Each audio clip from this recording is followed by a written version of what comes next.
नमस्कार दोस्तों, ढोल में पोल चैनल में आप सब मित्रों का हार्दिक स्वागत करता हूं।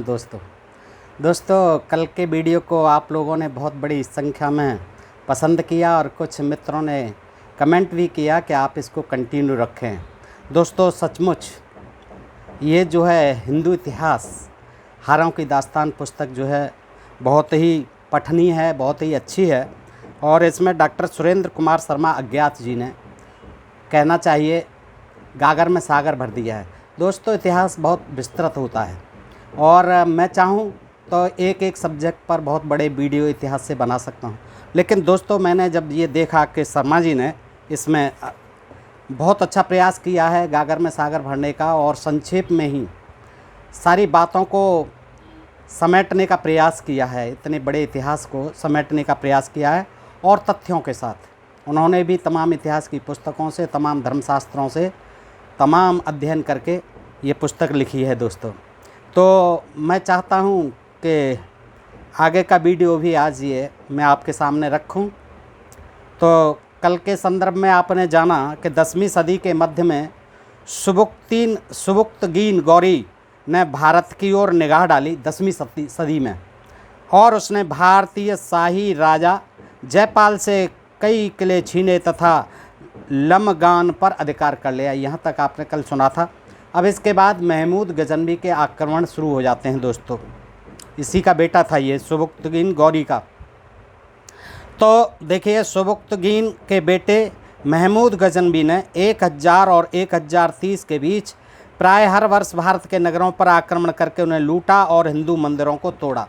दोस्तों उसी पुस्तक से है ये हिंदू इतिहास हारों की दास्तान। लेखक हैं डॉक्टर सुरेंद्र कुमार शर्मा अज्ञात। तो दोस्तों पृष्ठ 14 से लेते हैं हम। महमूद गजनवी के आक्रमण प्रारंभ हुए हैं कब से? 1001 और 1030 के बीच में, और ये सुबुक्तगीन का बेटा था महमूद गजनवी, और उसने 1001 से 1030 के बीच में प्रायः हर वर्ष भारत के नगरों पर आक्रमण करके उन्हें लूटा। देखिए वहाँ का ये गजनी से भगाया हुआ, मार पीट के भगाया हुआ था गुलाम था एक तरह से, और उसने यहाँ आ करके अपने लुटेरों के साथ हर वर्ष भारत के नगरों पर आक्रमण करके उन्हें लूटा और हिंदू मंदिरों को तोड़ा। उसके निशाने पर रहते थे हिंदू मंदिर, क्योंकि उन हिंदू मंदिरों में जो है अपार संपदा, सोना चांदी की मूर्तियाँ, सोना चांदी भरा पड़ा रहता था। तो ये जो है विदेशी आक्रांताओं को, हमलावरों को, लुटेरों को अपनी तरफ आकर्षित करता था, मंदिर की जो संपदा थी। तो दोस्तों उसने आकर के महमूद गजनवी ने कई बार आक्रमण किए और मंदिरों को लूटा। पहले ही हमले में उसने जयपाल, उसके बेटे आनंद पाल और उसके सारे सरदारों को कैद कर लिया। हमारे राजाओं को, ये आनंद पाल और जयपाल दोनों को कैद कर लिया और पेशावर तथा आहिंद पर कब्जा कर लिया। जयपाल ने आग में कूदकर आत्महत्या कर ली, सुसाइड कर लिया जयपाल ने, बेटे ने, आनंद पाल के बेटे ने। आनंद पाल ने 1009 ईस्वी में अनेक भारतीय राजाओं की सहायता से एक बड़ी सेना तैयार की, लेकिन वह फिर हार गया, क्योंकि चोट लगने से उसका हाथी मैदान से भाग खड़ा हुआ और राजा को भागते देख सेना भी भाग खड़ी हुई। महमूद गजनी ने सोमनाथ के प्रसिद्ध मंदिर पर अंतिम बार आक्रमण, बताते हैं 17 बार आक्रमण किया, ऐसा इतिहास में दर्ज है। दोस्तों तो प्रसिद्ध मंदिर पर, सोमनाथ के प्रसिद्ध मंदिर पर जो कि गुजरात में है, अंतिम बार आक्रमण 1023-1024 ईस्वी में किया था। उसके पहुंचते ही अनहिलवाड़ का राजा भीम सोलंकी भागकर कच्छ चला गया। जैसे ही 1023-24 के मध्य जो हमला हुआ उसका, महमूद गजनवी का 17वीं बार अंतिम हमला था, तो उसके पहुंचते ही अनहिलवाड़ का राजा भीम सोलंकी भागकर कच्छ चला गया। इससे पहले कि भगवान सोमनाथ अपनी और अपने भक्तों की जान बचाने के लिए कुछ करते, महमूद के जवानों ने दोनों का ही काम तमाम कर दिया, सोमनाथ भगवान का भी और उनके भक्तों का भी। बताते हैं कि उस समय जो है तमाम ब्राह्मणों को जो है उसने मार दिया था, क्योंकि वो जो है भगवान के भरोसे रहते थे और राजाओं को कह देते थे कि आप चिंता मत करो, हमारे सोमनाथ भगवान जो है किसी दुश्मन से मुकाबला करने के लिए हर समय सक्षम हैं और उनके रहते हमारा कोई बाल बांका नहीं कर सकता। दोस्तों इस अंधविश्वास के कारण सोमनाथ मंदिर को भी तोड़ दिया और तमाम उसके भक्तों को, ब्राह्मणों को मारा था। गजनी का राज महमूद के उत्तराधिकारियों से छीनने वाले, देखिए गजनी का राज महमूद के उत्तराधिकारियों से छीनने वाले शहाबुद्दीन गौरी ने 1191 में भारत पर हमला किया। उसने सरहिंद को जीत लिया। तब पृथ्वीराज उससे लोहा लेने के लिए निकला। शहाबुद्दीन घायल होकर भाग गया। वह हार जाने के बाद शशि गुप्त और पुर की तरह विजेता का आज्ञाकारी सेवक नहीं बना। उसने हथियार नहीं डाले। पहली हार हुई उसकी, पृथ्वीराज चौहान से झगड़ा, वो हमला हुआ, उसमें दोनों का संग्राम हुआ और उसमें शहाबुद्दीन घायल हुआ और भाग गया। और लेकिन उसने हमारे हिंदू राजा शशि गुप्त और पुरु की तरह विजेता का आज्ञाकारी सेवक नहीं बना। वो जो है पृथ्वीराज चौहान का आज्ञाकारी सेवक नहीं बना, ना उसने सरेंडर कर दिया, किया, भाग गया। और उसने अपनी हार के कारणों को, अपनी कमियों को दूर करके अगले साल विशाल सेना लेकर फिर भारत आया। उसने कहा मेरी क्या कमजोरियां थी, सोची, मंथन किया, चिंतन किया, विचार किया और सारी कमियों को दूर करके अगली साल पुनः विशाल सेना लेकर के फिर उसने आक्रमण कर दिया भारत पर। उसी तराइन के मैदान में फिर लड़ाई हुई जिसमें पहली लड़ाई हुई थी। उसकी सेना सधे तरीके से पीछे हटी। 1192 में राजपूतों ने समझा मुसलमान भाग रहे हैं। उसकी ये चाल थी, सधे हुए तरीके से पीछे हटने लगी उसकी सेना। तो राजपूतों ने समझ लिया कि मुसलमान भाग रहे हैं। अपनी कतारें छोड़ बेतरतीब होकर उन्होंने मुसलमान सेना का पीछा किया। मुसलमान लौटे और जमकर लड़ने लगे, भागे नहीं, वो लौटे और जमकर लड़ने लगे। हिंदुओं की सेना तब बिखर गई, अतः भागने लगी। खुद पृथ्वीराज हाथी से घोड़े पर चढ़कर भागने लगा। देखिए ये इतिहास में लिखा है दोस्तों, खुद पृथ्वीराज हाथी से घोड़े पर चढ़कर भागने लगा। मुसलमानों ने उसका पीछा किया और सरस्वती के किनारे उसे पकड़कर मार डाला। शहाबुद्दीन ने दिल्ली पर कब्जा कर लिया। शहाबुद्दीन ने इस तरह से दिल्ली पर कब्जा कर लिया। उधर पृथ्वीराज रासों में पृथ्वीराज को 17 बार शहाबुद्दीन को हराने वाला बताया गया है। पृथ्वीराज रासों में पृथ्वीराज को 17 बार शहाबुद्दीन को हराने वाला बताया गया है। चंदवरदाई ने लिखा, उनके दरबारी कवि थे, पृथ्वीराज रासो लिखा चंदवरदाई ने। उसमें दिखाया है कि पृथ्वीराज को 17 बार शहाबुद्दीन को हराने वाला बताया गया है। पृथ्वीराज ने 17 बार शहाबुद्दीन गौरी को हराया था, ऐसा बताया गया है। और उसकी वीरता की दुहाई देते हुए आकाश पाताल के कुलाबे मिलाए गए हैं, जिन्हें आज भी हिंदू वीरता की डींग मारने वाले उद्धृत करने से परहेज नहीं करते। यद्यपि वे सब मात्र गप्पें और अतिशयोक्ति सिद्ध हो चुकी हैं। सन 1194 में शहाबुद्दीन फिर लौटा और अब उसने कन्नौज पर हमला किया। कन्नौज उन दिनों भारत की राजधानी समझा जाता था। उसे बचाने के लिए वृद्ध जयचंद अपनी सेना लेकर चंदावर के मैदान में उतरा और वीरतापूर्वक लड़ते हुए मारा गया। उसकी मृत्यु पर टिप्पणी करते हुए प्रसिद्ध विद्वान भगवत शरण उपाध्याय ने लिखा है कि इतिहास के व्यंग ने भगोड़े पृथ्वीराज को वीर और देशभक्त कहा। देखिए जयचंद जो है अपनी सेना लेकर चंदावर के मैदान में उतरा और वीरतापूर्वक लड़ते हुए मारा गया। तो उसकी मृत्यु पर टिप्पणी करते हुए प्रसिद्ध विद्वान भगवत शरण उपाध्याय ने लिखा है, क्या लिखा है दोस्तों, कि इतिहास के व्यंग ने भगोड़े पृथ्वीराज को, उन्होंने पृथ्वीराज को भगोड़ा लिखा है कि इतिहास के व्यंग ने भगोड़े पृथ्वीराज को वीर, ये व्यंग है, और देशभक्त कहा और समर में प्राण देने वाले जयचंद को कायर और देशद्रोही। जयचंद लड़ा था, युद्ध में मारा गया, तो जयचंद को लोगों ने और ज़माने ने, दुनिया ने, भारत ने सिद्ध कर दिया, कह दिया कि वो गद्दार था, कायर था, देशद्रोही था जयचंद, और पृथ्वीराज को वीर और देशभक्त कहा। ऐसा कहना है भगवत शरण उपाध्याय ने लिखा है। सन 1197 में शहाबुद्दीन गौरी के एक सेनापति मोहम्मद बिन बख्तियार ने 18 घुड़सवार लेकर, मात्र 18 घुड़सवार लेकर, कुछ का कहना है कि 220 घुड़सवार लेकर बिहार और बंगाल पर चढ़ाई की। शहाबुद्दीन गौरी के एक सेनापति मोहम्मद बिन बख्तियार ने 220 या 18 घुड़सवार लेकर बिहार और बंगाल पर चढ़ाई की। उसे और उसकी सेना को अगर चाहते तो किसी गांव के लोग ही ठिकाने लगा सकते थे, इसमें कोई शक नहीं है, किंतु कहीं उसका बाल बांका तक न हुआ। ये हमारे देसी राजाओं की सुस्ती थी। वो नहीं चाहते थे कि दूसरे राज्य में हम हस्तक्षेप करें और दुश्मन से टकराएं। वो अपने अपने छोटे छोटे राज्यों को ही सुरक्षित चाहते थे। तो उसने थोड़ी सी सेना से न केवल बिहार और बंगाल को जीता, देखिए कमाल की बात है, बिहार और बंगाल जैसे दो प्रांतों को उसने मात्र 220 घुड़सवारों के बल पर जीत लिया, बल्कि उद्दंडपुर के हजारों भिक्षुओं को भी, बौद्ध भिक्षुओं को भी तलवार के घाट उतारा, हजारों बौद्ध भिक्षुओं का कत्लेआम किया। इस हमले और कुतुबुद्दीन ऐबक के प्रयत्नों से सारे भारत पर मुसलमानों का कब्जा हो गया। देखिएगा, इस हमले और फिर कुतुबुद्दीन ऐबक का हमला हुआ, उसके प्रयत्नों से सारे भारत पर मुसलमानों का कब्जा हो गया। इस तरह से कितनी आसानी से हमारा देश गुलाम होता चलता रहा। सन 1221 में चंगेज खां, देखिए सन 1221 में चंगेज खां, जो कि मंगोल का रहने वाला था, अपने शत्रु जलालुद्दीन का पीछा करते हुए भारत पहुंचा। मंगोलिया से ढूंढते हुए किसको? जलालुद्दीन को, जो कि उसका शत्रु था। भारत आ गया उसे खोजते हुए।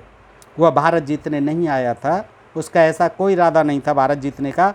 वह शत्रु की खोज करके शीघ्र ही लौट गया, किंतु उसके आने और लौटने के रास्तों में खून के नाले चले और बेशुमार गांव जले।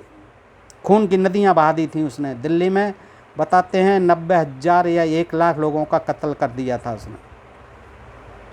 अब देखिए, इसके बाद तैमूर का हमला होता है। तैमूर के अत्याचार सन 1398 में तैमूर लंग भारत की तरफ आया। चारों तरफ आतंक छा गया। भगवत शरण उपाध्याय ने लिखा है कि यदि भाग रहे इतने लोग केवल रुककर तैमूर की सेना पर गिर पड़ते तो वह पिस गई होती। अगर भारतीय जरा भी हौसला रखते और अपने प्रयास करते उसे टकराने का, तो एक विदेशी आक्रांता की सेना जो है इस तरह से कत्लेआम नहीं मचाती। दोस्तों, भगवती शरण उपाध्याय जी ने ठीक ही लिखा है कि यदि भाग रहे इतने लोग, भागदड़ मच गई, केवल रुककर तैमूर की सेना पर गिर पड़ते तो वह पिस गई होती। तैमूर ने 1 लाख भारतीय मूर्तियों, यानी उनको मूर्ति का निरुत्साहित लोगों को, निराश लोगों को बंदी बनाया। 1 लाख लोगों को, जो बिल्कुल हाथ पर हाथ रखे बैठे थे, डरपोक थे, कायर थे, उन लोगों को 1 लाख लोगों को कैद कर लिया। दिल्ली में सुल्तान के साथ जब मुठभेड़ शुरू होने को थी तो तैमूर ने देखा कि उसके जवानों की संख्या 1 लाख भारतीय मूर्तियों की निगरानी करने में व्यस्त है, जिससे सेना लड़ने के लिए कम रह गई है।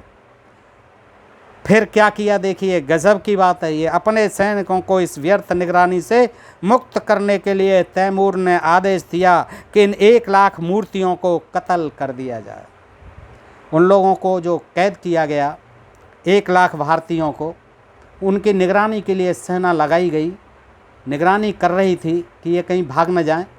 जब तैमूर ने देखा कि आगे आक्रमण करने के लिए मेरे पास सेना की कमी पड़ रही है इनके कारण, तो उसने आदेश दे दिया अपनी सेना को कि इन 1 लाख मूर्तियों को, भारतीय मूर्तियों का कत्लेआम कर दो। 1 लाख आदमी उन दिनों दुनिया जीत सकते थे अगर उनकी तरह ही, आक्रमणकारियों की तरह ही हौसलामंद होते, तो शायद ऐसी हार भारत की नहीं होती और हम लोग गुलाम नहीं होते। 1 लाख आदमी उन दिनों दुनिया जीत सकते थे, परंतु शर्त यह है कि वे आदमी होते, न कि मूर्तियाँ। मूर्तियाँ थी, पत्थर की मूर्तियाँ थी, निर्जीव मूर्तियाँ थी, निरुत्साहित मूर्तियाँ थी, निष्प्राण मूर्तियाँ थीं। उन्होंने कोई स्वाभिमान नहीं था, ऐसे लोग थे। उन्होंने बिना जवान हिलाए पिछले जन्मों के पापों का फल भुगतने तक के लिए मस्तक बढ़ा दिए। उन्होंने सोच लिया कि ये हमारे पूरे जन्म का यही फल है, पूर्व जन्म के कर्मों का यही परिणाम है। तो ये तो कटना ही कटना है हमारा सिर, और अपने सिर बढ़ा दिए आगे कटने के लिए, और कटकर मर गए। तैमूर मुल्तान व दिल्ली लूटते हुए मेरठ और हरिद्वार पहुंचा। रास्ते में गांवों को जलाते हुए और जनता को तलवार के घाट उतारते हुए शिवालिक के पहाड़ों में खो गया, भाग गया। अब इसके बाद दोस्तों थोड़ा सा और देख लेते हैं मुग़ल साम्राज्य की स्थापना। ये बहुत रोचक विषय है दोस्तों, और मुग़ल साम्राज्य की स्थापना कैसे हुई संक्षेप में ही है, तो सुन लेते हैं। इसके बाद मुग़लों के हमले आरंभ हुए दोस्तों। इनकी शुरुआत बाबर ने की। वह 11 साल की उम्र में, देखिए, फरगना की गद्दी पर बैठा था 11 साल की उम्र में। उसे शीघ्र ही वह गद्दी छोड़नी पड़ी। अनेक बार उसने उस देश को जीता और अनेक बार हारा। विपत्तियों ने उसे साहसी और उद्यमी बना दिया। वह मध्य एशिया को जीतने के स्वप्न देखा करता था, लेकिन जब वहाँ सफलता मिलनी असंभव प्रतीत हुई तो वह दक्षिण की तरफ मुड़ा। काबुल जीतकर वह भारत जीतने की सोच रहा था कि राणा सांगा ने उसे भारत पर आक्रमण करने के लिए आमंत्रित किया। दोस्तों शायद ये ऐतिहासिक तथ्य जो है आपने इस तरह के शायद ही सुने होंगे और शायद ही पढ़े होंगे कि काबुल जीतकर बाबर भारत को जीतने की सोच ही रहा था कि राणा सांगा ने उसे भारत पर आक्रमण करने के लिए आमंत्रित किया। और दोस्तों ये मैं नहीं कह रहा हूँ, ये पुस्तक कह रही है, ये विद्वान लेखक, विद्वान इतिहासकार डॉक्टर सुरेंद्र कुमार शर्मा अज्ञा जी की, कि काबुल जीतकर जब बाबर भारत को जीतने की सोच रहा था कि राणा सांगा ने उसे भारत पर आक्रमण करने के लिए आमंत्रित किया। सांगा बाबर की उम्र का ही था। उसका गुजरात और मालवा तक आतंक था, लेकिन वह दिल्ली पर हमला नहीं कर सका। उसने बाबर को आमंत्रण इस उद्देश्य से दिया था कि वह लूट मार करके चला जाएगा और दिल्ली की शक्ति कमज़ोर होने पर वह उसे खुद संभाल लेगा। ये देखिए उस राणा सांगा का गुजरात और मालवा तक आतंक था, लेकिन वह दिल्ली पर हमला नहीं कर सका। उसने बाबर को आमंत्रण इस उद्देश्य से दिया था कि वह लूट मार करके चला जाएगा और दिल्ली की शक्ति कमज़ोर होने पर वह उसे खुद संभाल लेगा। वह दूसरे का मारा हुआ शिकार लेना चाहता था, लेकिन वह दूसरा उसका भी बाप निकला और वहीं दिल्ली पर जमकर बैठ गया। 1526 ईस्वी में पानीपत के मैदान में इब्राहिम लोदी ने बहुत बड़ी सेना लेकर बाबर का मुकाबला किया। बाबर के पास 12,000 सैनिक और 700 तोपें थीं। भारतीय सैनिकों ने न कभी तोपें देखी थीं न बंदूकें। उनके तो तीर कमान ही चलते थे। पता नहीं वो बाणास्त्र और अग्नास्त्र जन कहाँ चले गए थे उस समय, जो आग लगा देते थे, पानी निकाल देते थे धरती में से। बाबर के आगे कोई तीर कमान, कोई अग्नियास्त्र, कोई वारुणास्त्र, कोई ब्रह्मास्त्र नहीं चला। और क्या चला? न बंदूक। उनकी मार के सामने बेदम भी न टिक सके भारतीय सैनिक। तोपों की मार से बचने के लिए हाथी अपनी सेना को कुचलते हुए भाग निकले। बाबर ने दिल्ली पर कब्जा कर लिया।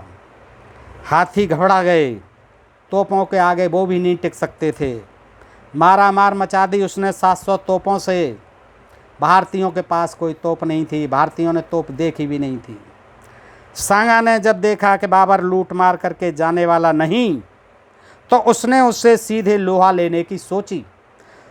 उसने सोचा कि दिल्ली, जो राणा सांगा ने सोचा कि ये तो जम गया, ये नहीं जाएगा यहाँ से, तो राणा सांगा ने सीधा लोहा लेने की सोची।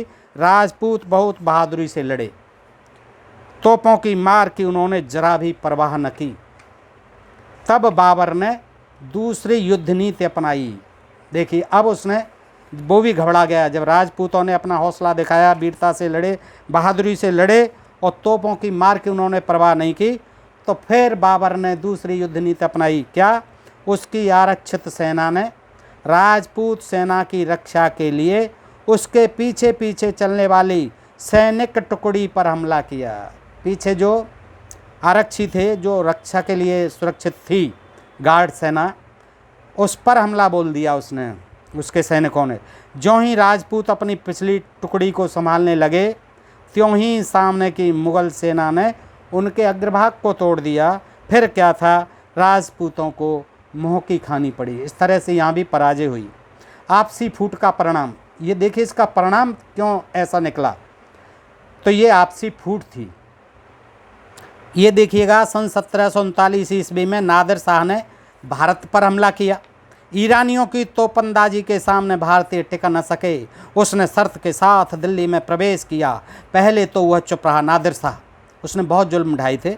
लेकिन जब उसके सिपाहियों और दिल्ली वालों में गल्ले की दर पर झगड़ा हुआ तो उसने चिढ़कर कत्लेआम का हुक्म दे दिया। गल्ले के ऊपर झगड़ा हो गया था और उसने चिढ़कर कत्लेआम का हुक्म दे दिया नादिर शाह।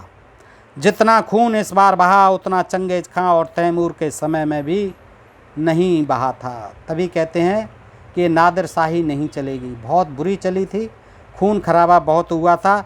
चंगेज़ खां और तैमूर के समय में भी इतना खून खराबा नहीं हुआ था जितना नादिर शाह के आक्रमण के समय हुआ।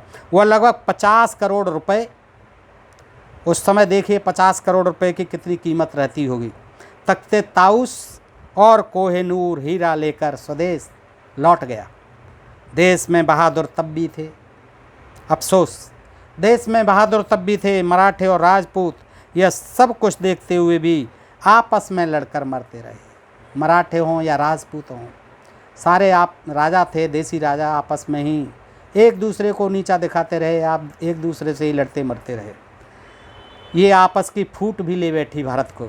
नादिर शाह को मारकर अफ़गानिस्तान की जनता ने उसको मारा, वहाँ की जनता ने अफ़गानिस्तान की ने। उसके सेनापति अहमद शाह अब्दाली को गद्दी पर बैठा दिया। उसने भारत पर कई हमले किए। अहमद शाह अब्दाली ने भी कई हमले किए। पानीपत के मैदानों में मराठों की ज़बरदस्त सेना ने 1761 में अब्दाली का मुकाबला किया। मराठों की सेना में गायकवाड़, सिंधिया, होलकर और भरतपुर का राजा सूर्यमल शामिल थे। राजपूतों ने भी कुछ मदद भेजी थी। सदाशिवराव सेना का संचालक बना और पेशवा का पुत्र विश्वास राव उसका सहायक, परंतु इस सेना के विविध अंगों में मेल नहीं था।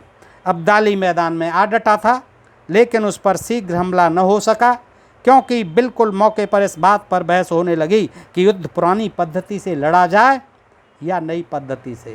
हमारे राजाओं में यही बहस छिड़ गई कि हम पुरानी पद्धति से लड़ें या नई पद्धति से। सूर्यमल और होलकर पुरानी पद्धति के पक्ष में थे। इब्राहिम का कहना था कि यदि उसकी बात न मानी गई तो अब्दाली से जा मिलेगा। लड़ाई शुरू हुई, सदाशिवराव काम आया और इब्राहिम घायल हुआ। सिंधिया घायल होकर भाग गया। पेशवा की गम से ही मौत हो गई। अब्दाली जीत गया। मराठे और राजपूत अपने अपने केंद्रों में प्रबल थे। मुसलमानों का सूर्य डूब रहा था। यदि फूट न होती तो किसी बात की कमी न थी। गुरु गोविंद सिंह और शिवाजी क्रमशः पंजाब और महाराष्ट्र में मुगलों से लोहा ले रहे थे, लेकिन राजपूत, मराठे और दूसरे हिंदू राजा ही उनके खून के प्यासे थे। महाराणा प्रताप हों या शिवाजी हों, गुरु गोविंद सिंह जी हों, इनके राजपूत, मराठे और दूसरे हिंदू राजा ही उनके खून के प्यासे थे। आपसी फूट के कारण वे एक नई शक्ति के हाथ चढ़ गए, आक्रांताओं के हाथ चढ़ गए। अंग्रेज, फ्रांसीसी, डच और पुर्तगाली यहाँ व्यापार के लिए आए थे। उन्होंने भारतीयों की फूट का उन्होंने देखा कि यहाँ तो ज़बरदस्त फूट है। कहीं जातियों में बटे हैं, कहीं वर्णों में बटे हैं, कहीं हिंदू मुसलमान में बटे हैं, कहीं किसी धर्म के कारण कहीं बटे हुए हैं। तो उन्होंने देखा यहाँ आपस में एक दूसरे को, राजा लोग बटे हुए हैं, अपने अपने छोटे छोटे राज्यों की चिंता करते हैं, सुरक्षित देखना चाहते हैं। तो उन्होंने इस फूट का लाभ उठाया। अंग्रेज़, फ्रांसीसी, डच और पुर्तगाली व्यापार के लिए आए थे। उन्होंने भारतीयों की फूट का लाभ उठाते हुए छोटे छोटे राज्यों को एक दूसरे के विरुद्ध भड़काना और लड़ाना शुरू कर दिया। उन्होंने अपनी खेल खेला, चाल चली और उनकी जो फूट परिस्थिति थी उसको और बढ़ाना प्रारंभ कर दिया। जब उन राज्यों में बैर बढ़ जाता तो वो उनके यहाँ सैन्य शिक्षण, तोपंदाजी आदि का काम करने लगते। जब देसी राज्यों की शक्ति क्षीण हो गई तो वह विदेशी प्रबल हो गए। इस दांव पेच में अंग्रेज सफल हुए। उन्होंने दूसरों यानी डच आदि को निकाल दिया। और राज्यों को हड़पना शुरू किया। पहले वे देसी रियासतों के संरक्षक बने, फिर उन्हें हड़प गए। अंग्रेज़ों के विरुद्ध 1857 में विद्रोह हुआ, जो कई कारणों से असफल रहा। इसमें गोरखों ने अंग्रेज़ों की मदद की। सिंधिया और होलकर जैसे राजा अंग्रेज़ों के वफादार बने रहे। सिंधिया ने नाना साहब और तात्या टोपे को गिरफ्तार करवाया। हिंदू रानी झांसी और नाना साहब के अधीन लड़े। हिंदू रानी झांसी और नाना साहब के अधीन लड़े तो मुसलमान बादशाह जफ़र के अधीन। सन 1947 तक पौने 200 साल राज करने के बाद अंग्रेज यहाँ से गए।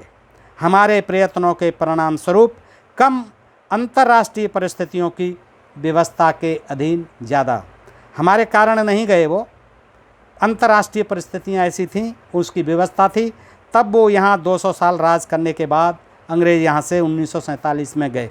आज़ादी की लड़ाई के दौरान भी हिंदू और मुसलमान आपस में लड़ते रहे।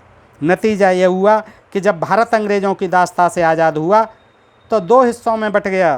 बंटवारे की बात मान लेने पर भी बेशुमार लोगों का खून बहाया गया। दोस्तों, इस तरह से आगे भी आप देखेंगे कि क्या कारण थे इस तरह से पराजयों के। तो आज के लिए इतना ही दोस्तों। आप बताएं कि आपको ये प्रसंग कैसा लगा। अगर अच्छा लगा तो दोस्तों में शेयर करें और बताएं कि क्या आप आगे भी इस प्रकरण को और जारी रखना चाहेंगे। दोस्तों, आज के लिए इतना ही। आपसे यही अनुरोध कि अपने प्रिय चैनल ढोल में पोल को सब्सक्राइब करते रहें और नोटिफिकेशन आपको तुरंत मिलते रहें, इसलिए घंटी को भी दबा लें। दोस्तों, आज के लिए इतना ही। धन्यवाद, नमस्कार, जय हिंद, जय भारत।